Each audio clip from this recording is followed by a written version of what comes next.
ಈಗ ಆ ಆಫೀಸರ್ಗಳೆಲ್ಲ ರಿಟೈರ್ಡ್ ಆಗಿಬಿಟ್ಟಿದ್ದಾರೆ. ನಾನೇನು ಪೊಲೀಸ್ ವಿರುದ್ಧ ಅಲ್ಲ, ಇದು ವ್ಯವಸ್ಥೆಯಲ್ಲಿ ಏನು ನಡೀತಿದೆ.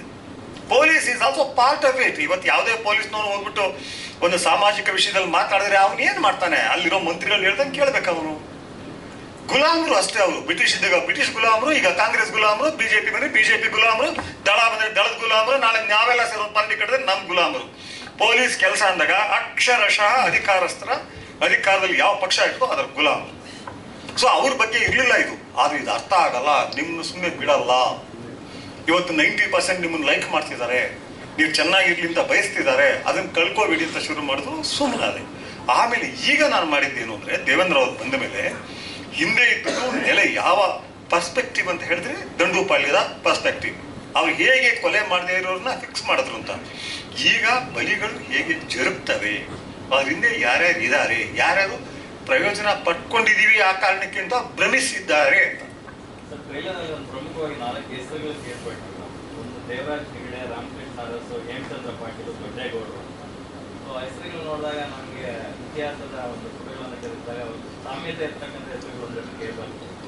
ಮಾಜಿ ಮುಖ್ಯಮಂತ್ರಿಗಳು, ಅದಕ್ಕೂ ಇದಕ್ಕೆ ಏನಾದರೂ ಸಂಬಂಧ ಇದೆ? ಈಗ ದೇವರಾಜ ಹೆಗಡೆ ಅಂತ ಯಾವ ಸಿಎಂ ಇರಲಿಲ್ಲ, ರಾಮಕೃಷ್ಣ ಅರಸು ಅಂತ ಯಾರು ಇರಲಿಲ್ಲ, ಹೇಮಚಂದ್ರ ಪಟೇಲ್ ಅಂತ ಯಾರು ಇರಲಿಲ್ಲ, ದೊಡ್ಡೇಗೌಡರು ಅಂತ ಇರಲಿಲ್ಲ.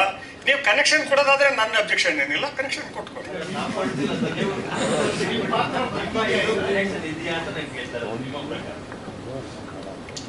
ನಾನು ಹೌದು ಅಂತ ಹೇಳಿದ್ರೆ ನನ್ನ ಮೇಲೆ ಕೇಸ್ ಹಾಕ್ಬೋದು. ಇನ್ನೇನು ಭಯ ಇಲ್ಲ, ನನಗೇನು ಮಾಡೋಕ್ಕಾಗಲ್ಲ, ಅದಕ್ಕೆ ಕೇಸ್ ಹಾಕ್ಬಿಡ್ಬೋದು. ನಾನು ಅಕಸ್ಮಾತ್ ನೀವು ಬಯಸ್ತಾ ಇದ್ರಿ ಅಂತ ಹೇಳಿಬಿಟ್ರೆ, ನಾನು ಅಕಸ್ಮಾತ್ ಇಲ್ಲ ಅಂತ ಹೇಳಿದ್ರೆ ಸುಳ್ಳಾಗತ್ತೆ. ಹೌದು ಅಂತ ಹೇಳಿದ್ರೆ ಕೇಸ್ ಫೇಸ್ ಮಾಡಬೇಕು, ನೀವು ಅಂದ್ಕೊಂಡಿರೋದಲ್ಲ ಅಂತ ಹೇಳಿದ್ರೆ ಸುಳ್ಳು ಹೇಳೋದಾಗುತ್ತೆ. ಸೊ ನಿಮಗೆ ಸೇರಿದ್ದು ಇದು ಚರ್ಚೆ.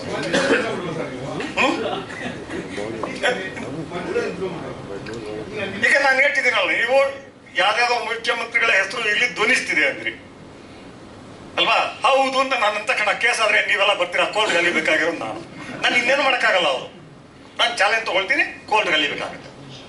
ಇಲ್ಲ ಅವ್ರು ಯಾರು ಇಲ್ಲ ಅದನ್ನ ಅನ್ಕೋಬೇಡಿ ಅಂತ ಹೇಳಿದ್ರೆ ನಾನು ಸುಳ್ಳು ಹೇಳಕ್ ಇಷ್ಟ ಇಲ್ಲ.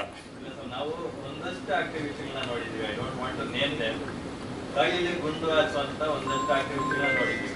ದೊಡ್ಡ ವಿಚಾರಗಳು ಬಂದಾಗ ದೊಡ್ಡ ಹೆಸರುಗಳೇ ಮಾಧ್ಯಮಗಳ ಮುಂದೆ ಪ್ರಚಲಿತವಾಗಿ ಮತ್ತೆ ಇಲ್ಲ ಅಂತ ಹೇಳ್ತಾರೆ, ತಪ್ಪು ಹೇಳ್ತಿದ್ದಾರೆ ಅಂತಾರೆ. ನಾನು ಹೇಳ್ತಾ ಇಲ್ಲ, ನೀವೇ ಬರೆದಿದ್ದೀರಾ, ಹಾಗಾಗಿ ನಿಮ್ಮನ್ನೇ ನೇರವಾಗಿ ಕೇಳ್ತಾ ಇದ್ದೀನಿ. ಇದು ಅವರ ಹೆಸರುಗಳಿಗೂ ಈ ಸಿನಿಮಾ ಕಥೆಗೂ ನಂಟಿದ್ಯಾ? ನಾನು ಹೇಳ್ಬಿಟ್ನಲ್ಲಪ್ಪ, ನಾನು ಹೇಳಿದೆ ಅಲ್ವಾ, ನಂಟಿದ್ಯಾ ಇಲ್ಲ, just you draw the conclusion. ಯಾಕೆಂದ್ರೆ ಪ್ರೊಡ್ಯೂಸರ್ ಅಲ್ಲಿ ಕೂತಿದ್ದಾರೆ, ಕೋಟ್ಯಾಂತರ ರೂಪಾಯಿ ಹಾಕಿದ್ದಾರೆ, ಕೋಟ್ಯಾಂತರ ರೂಪಾಯಿ. ಬಹುಶಃ ನಾನು ನನ್ನ ಬಗ್ಗೆ ನಮ್ಮ ಆರ್ಟ್ ಡೈರೆಕ್ಟರ್ ಎಲ್ಲ ತುಂಬಾ ಪ್ರೀತಿ ವಿಶ್ವಾಸ ಇಟ್ಕೊಂಡಿರೋದಕ್ಕೆ ಹೆಚ್ಚು ಕಮ್ಮಿ ಆಗಲೂ ಸಾಕಷ್ಟು ಬಜೆಟ್ ಇದೆ. ಇಲ್ಲ ಅಂದ್ರೆ 20 ಕೋಟಿ ಮೀರುವಂತ ಒಂದು ಸಿನಿಮಾನ ಧೈರ್ಯ ಮಾಡಿ ಹಾಕಿದಾರ. ತಮಾಷೆ ವಿಷಯ ಅಲ್ಲ ಅದು. ನಾನ್ ಬೇಕಾದ್ರೆ ಹೇಳ್ತೀನಿ, ಈ ಮಿನಿಸ್ಟ್ರಿಗೇನೆ ಇದೇ ಕಾರಣ, ಇಂಥವ್ರ ಜೊತೆ ಹೀಗೆ ನಡೀತು, ಇವತ್ತು ನಡೀತಿದೆ. ಅಕಸ್ಮಾತ್ ಸ್ವಲ್ಪ ಇದಾದ್ರೆ, ಸಿನಿಮಾ ತಡ ಆದ್ರೆ ತೊಂದರೆ ಆಗುತ್ತೆ. ನೋಡಿದ್ರಿ ಹೆಡ್ ಬುಷಲ್ ಎಲ್ಲ. ಆ ಕಾರಣಕ್ಕೆ ಇವತ್ತು ಹೇಳಲ್ಲ, ಫಿಲಮ್ ಬಂದೋಗ್ಲಿ, ಆಮೇಲೆ ಮಾತಾಡೋಣ. ಇವತ್ತಿಗೂ ಇದ್ದಾರೆ ನರಬಲಿ ಕೊಡ್ತಾ ಇರೋ ದೊಡ್ಡ ಇವರು ನಾಯಕರುಗಳು ಮತ್ತು ಬಿಸ್ನೆಸ್ ಮನ್ಗಳು ಇವತ್ತೂ ಇದ್ದಾರೆ.